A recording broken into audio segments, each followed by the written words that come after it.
अच्छा जी, चैप्टर हमारा न्यूट्रिशन का है और उसमें हम ह्यूमन डाइजेस्टिव सिस्टम को फोकस कर रहे हैं। ये एक ह्यूमन डाइजेस्टिव सिस्टम की डायग्राम है, लेकिन इसमें होने वाले प्रोसेसेस को पहले समझ लें कि डाइजेशन का प्रोसेस एनिमल में दो तरह के डाइजेस्टिव सिस्टम में होता है। एक डाइजेस्टिव सिस्टम वो होता है जिसका एंटर होने के बाद दूसरा एंड ब्लाइंड होता है, यानी कि फूड एंट्री के लिए भी जगह यही और एग्जिट भी इसी प्लेस से होता है। तो ऐसे सिस्टम को सैक लाइक डाइजेस्टिव सिस्टम कहा जाता है। लेकिन हमारा सिस्टम वो है जो ट्यूब लाइक है, जिसके अंदर एक तरफ से एंट्रेंस है तो दूसरी तरफ से एग्जिट। तो हमारा digestive system tube like digestive system है। तो हम अपने डाइजेस्टिव सिस्टम को अगर इस तरह से ड्रॉ करते हैं और उसमें होने वाले स्टेप्स को अगर हम फोकस करते हैं तो उसमें हम जानते हैं कि जो हमारी फूड है वो एक कॉम्प्लेक्स फूड की फॉर्म में एंटर होती है डाइजेस्टिव सिस्टम में। जब ये फूड एंटर हुई तो इस एंट्री को इंजेशन कहा जाता है। तो हम इसके लिए डेफिनेशन क्या लिख सकते हैं? Intake of food in digestive system. तो इंजेशन से मुराद क्या हुई? Intake of complex food into digestive system. लेकिन जब ये फूड एंटर होती है तो अगले स्टेप में उसका ब्रेक डाउन होने का प्रोसेस होता है, मैकेनिकल या केमिकल। तो उसमें ये स्मॉलर पीसेस में कन्वर्ट हो जाती है। तो break down of complex food into simpler form is called digestion. तो इसकी डेफिनेशन में आप ये लिख सकते हैं, break down of complex food into simpler substances. अब जब ये सिंपलर सब्सटेंसेस में कन्वर्ट हो जाती है तो हम जानते हैं कि हमारा डाइजेस्टिव सिस्टम सराउंडेड है ब्लड की कैपिलरीज के साथ। वो फूड जो डाइजेस्टेड हो चुकी है वो इन खून की नालियों में एब्जॉर्ब होना शुरू हो जाती है। तो इस प्रोसेस को एब्जॉर्प्शन कहा जाता है कि फूड पार्टिकल्स अब मूव कर रहे हैं इन ब्लड। तो आप डेफिनेशन में क्या लिख सकते हैं? Movement of food substances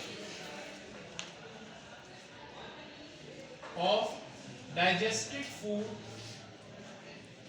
into blood। अब जो ब्लड में फूड चली गई है वो वहां से डाइजेस्टिव सिस्टम से बॉडी में जाकर यूटिलाइज होगी। तो उस प्रोसेस को एसिमिलेशन कहा जा सकता है। तो हम इसकी डेफिनेशन में लिखते हैं, rotation and utilisation of absorbable food। अब ऐसा भी होता है कि जो फूड ब्रेक हुई थी उसमें से सारे पार्टिकल एब्जॉर्ब ना हुए हों, अनडाइजेस्टेबल मैटर रह जाता है। उस अनडाइजेस्टेबल मैटर को बॉडी से पास करने के प्रोसेस को ईजेशन कहा जाता है। तो उसके लिए आप लिख सकते हैं, removal of undigestible food is called egestion। Word add भी कर सकते हैं, the removal of undigestible matter through anus, क्योंकि ये एंट्री माउथ से हुई थी इंजेशन, और रिमूवल कहां से हुआ? एनस से, क्योंकि ट्यूब लाइक डाइजेस्टिव सिस्टम है। तो उस पर हम इसको डिस्कस करते हैं। अब अगर हम ह्यूमन के डाइजेस्टिव सिस्टम को देखें तो उसमें एंट्री के लिए ये प्लेस माउथ मौजूद है, जहां पर आप बक्कल कैविटी में दो प्रोसेसेस करते हैं, दो तरह से डाइजेशन का प्रोसेस करते हैं। एक mechanical with the help of teeth, उसे बारीक पीसेस में कन्वर्ट करते हैं, और एक आप उसमें एंजाइम की मदद से उसे ब्रेक करते हैं। तो जो एंजाइम प्रेजेंट है वो एक ग्लैंड यहाँ पर मौजूद है जिसे पैरोटिड ग्लैंड कहते हैं, और दो ग्लैंड यहाँ पर मौजूद हैं जिसे सबलिंगुअल और मैक्सिलरी ग्लैंड कहा जाता है। तो ये यहाँ पर डाइजेशन होती है। फिर उसके बाद फूड ईसोफेगस से स्टमक में आती है। स्टमक में आने के बाद ये जो इंटेस्टाइन रोटेट हुई भी है, ये आपके बुक के मुताबिक देखें, एक एडल्ट में अबाउट 30 फीट या 9 मीटर तक की ये ट्यूब स्टमक से लेकर एनस तक इस स्मॉलर एरिया के अंदर कॉइल अप हुई हुई होती है और ऊपर एक थिन मेम्ब्रेन से कवर्ड होती है। उसके बाद स्टमक से ये स्मॉल इंटेस्टाइन मैंने ब्लैक में बनाई है, जिसके 3 हिस्से हैं, ड्यूडेनम, जेजुनम और इलियम। आगे डिटेल हम इसकी डिस्कस करेंगे कि इसका पर्पस क्या है। फिर देखें इस अपेंडिक्स एरिया के बाद लार्ज इंटेस्टाइन शुरू होती है, तो स्मॉल और लार्ज इंटेस्टाइन का जो जंक्शन है ये ट्यूब है अपेंडिक्स। इसमें हम माइक्रो ऑर्गेनिज्म पहले कल्चर करते थे जो हमें सेलुलेज नामी एंजाइम बना के देते थे। जब से हमने स्टमक को स्ट्रॉन्ग एसिडिक किया है तो फिर इसका फंक्शन खत्म हो गया बैक्टीरिया, इसमें अब कल्चर नहीं होते। फिर ये जो ब्लू कलर की ट्यूब है इसे लार्ज इंटेस्टाइन कहा जाता है।